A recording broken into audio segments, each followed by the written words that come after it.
Hi అండి. నమస్తే. Welcome back to my channel. ఈరోజు వీడియోలో చిట్టి ముత్యాల పులావ్ అయితే చూపించబోతున్నాను. స్మెల్ కానీ, టేస్ట్ కానీ ఎంత బాగుంటుందో. 3 స్టెప్స్‌లో ఈ పులావ్ అయితే చేసి చూపిస్తాను. ఈసారి ఈ ప్రాసెస్‌లో చేసి చూడండి. మీరే అంటారు అంత బాగుంటుంది. మరి ఎలా చేయాలో ఇంక లేట్ చేయకుండా వీడియోలోకెళ్ళి చూసేద్దాం. హాఫ్ కిలో చికెన్ని మీడియం పీసెస్గా కట్ చేసుకొని శుభ్రంగా వాష్ చేసుకున్న తర్వాత 1 టీ స్పూన్ వరకు కారం, హాఫ్ టీ స్పూన్ వరకు పసుపు, రుచికి సరిపడా salt, ginger garlic paste, 1 teaspoon వరకు జీరా పౌడర్, 1 టీ స్పూన్ వరకు ధనియా పౌడర్, 1 టీ స్పూన్ వరకు గరం మసాలా, 3 పచ్చిమిర్చిని కచ్చాపచ్చాగా దంచుకొని వేసుకోవాలి. ఇప్పుడు ఈ మసాలాలన్నీ చికెన్కి బాగా పట్టేలాగా కలుపుకొని ఒక హాఫ్ అన్ అవర్ పాటు మ్యారినేట్ చేసుకోవాలి. చిట్టి ముత్యాలని నేను 1 గ్లాస్ వరకు తీసుకుంటున్నాను. వీటి ఫ్లేవర్ కానీ టేస్ట్ కానీ చాలా బాగుంటుంది. ఈ రైస్ ఏంటంటే చిన్నగా ముత్యాల్లా ఉంటాయి. వీటికి న్యాచురల్ ఫ్లేవర్ ఉంటుంది. వీటిని శుభ్రంగా వాష్ చేసుకొని నీళ్ళన్నీ వంపేసి స్టైనర్లో వడకట్టేసుకోవాలి. అస్సలు నీళ్ళు అనేది ఉండకూడదు, నానబెట్టుకోకూడదు. రైస్ని డ్రైన్ చేసేసుకొని బౌల్లోకి ట్రాన్స్ఫర్ చేసుకోవాలి.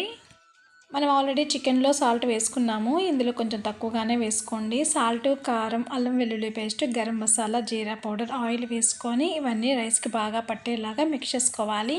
మీరు ఎక్కువ క్వాంటిటీలో చేసుకోవాలంటే 1 కిలో చికెన్కి హాఫ్ కిలో రైస్ సరిగ్గా సరిపోతుందండి. ఇప్పుడు కడాయిలో 3 టేబుల్ స్పూన్ వరకు ఆయిల్ వేసుకొని ఆయిల్ హీట్ అయిన తర్వాత సన్నగా తరిగిన 1 కప్పు వరకు ఆనియన్స్ని వేసుకొని లైట్గా ఫ్రై అయ్యేంత వరకు ఫ్రై చేసుకోవాలి. ఇప్పుడు మ్యారినేట్ చేసి పెట్టిన చికెన్ని వేసుకొని లో టు మీడియం ఫ్లేమ్లో చికెన్ని బాగా కుక్ చేసుకోవాలి. చికెన్లో నుండి వాటర్ వస్తుంది కదా, ఆ వాటర్ అంతా ఇనికే వరకు మధ్య మధ్యలో మిక్స్ చేసుకుంటూ మూత పెట్టుకొని మీడియం ఫ్లేమ్లో చికెన్ అనేది ఉడికించుకోవాలి. చికెన్ ఇలా చక్కగా ఉడికిన తర్వాత 1/2 కప్పు వరకు పెరుగుని బాగా బీట్ చేసుకొని వేసుకోవాలి. బాగా బీట్ చేసుకొని వేసుకోండి, లేదంటే చికెన్ స్ట్రక్చర్ అంతా మారిపోతుంది. ఇప్పుడు సన్నగా తరిగిన పుదీనా అండ్ కొత్తిమీర వేసుకొని 1 నిమిషం పాటు ఫ్రై చేసుకొని స్టవ్ ఆఫ్ చేసుకొని పక్కన పెట్టుకోవాలి. మరో ప్యాన్లో 2 టేబుల్ స్పూన్ వరకు నెయ్యి, 2 టేబుల్ స్పూన్ వరకు ఆయిల్ వేసుకొని గరం మసాలా వేసుకొని ఫ్రై చేసుకోవాలి. కాజు వేసుకొని లైట్గా ఫ్రై అయిన తర్వాత ఉల్లిపాయలు వేసుకొని 1 నిమిషం పాటు ఫ్రై చేసుకోవాలి.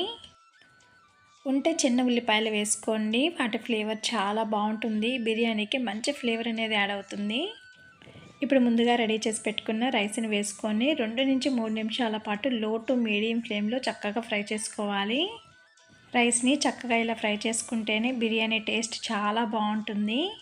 3 నిమిషాల తర్వాత ఉడికించుకున్న చికెన్ని కూడా వేసుకొని చికెన్ అంతా బాగా రైస్కి పట్టేలాగా మిక్స్ చేసుకోవాలి. మీ దగ్గర చిట్టి ముత్యాలు రైస్ లేనప్పుడు నార్మల్ రైస్తో అయినా చేసుకోవచ్చు. బాస్మతి రైస్తో అయితే అసలు చేసుకోకూడదండి, అవి ఇలా ఫ్రై చేసుకునేటప్పుడు విరిగిపోతాయి. ఒక 2 నిమిషాల పాటు ఇలా బాగా ఫ్రై చేసుకున్న తర్వాత వేడి నీళ్ళు 2 గ్లాసుల వరకు పోసుకొని అంతా బాగా కలుపుకొని సాల్ట్ అడ్జస్ట్ చేసుకోండి. 1 గ్లాస్ రైస్కి 2 గ్లాసుల నీళ్ళు సరిగ్గా సరిపోతాయి. ఇప్పుడు హాఫ్ లెమన్ చెక్క పిండుకొని మూత పెట్టుకొని మీడియం టు హై ఫ్లేమ్లో 5 నిమిషాల పాటు ఉడికించుకోవాలి. ఈ విధంగా దగ్గర పడేటప్పుడు మంటని లో ఫ్లేమ్లోకి అడ్జస్ట్ చేసుకుంటూ వాటర్ అంతా ఎగిరే వరకు ఉంచుకోవాలి. ఇలా నీళ్ళని ఇనికిన తర్వాత స్టవ్ ఆఫ్ చేసి ఒక 10 నిమిషాల పాటు వదిలేయాలి. 10 నిమిషాల తర్వాత రైస్ అనేది సెట్ అవుతుంది.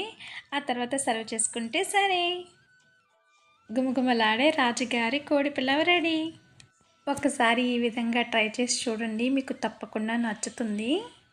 అండ్ ఈజీగా కూడా ప్రిపేర్ చేసుకోవచ్చు.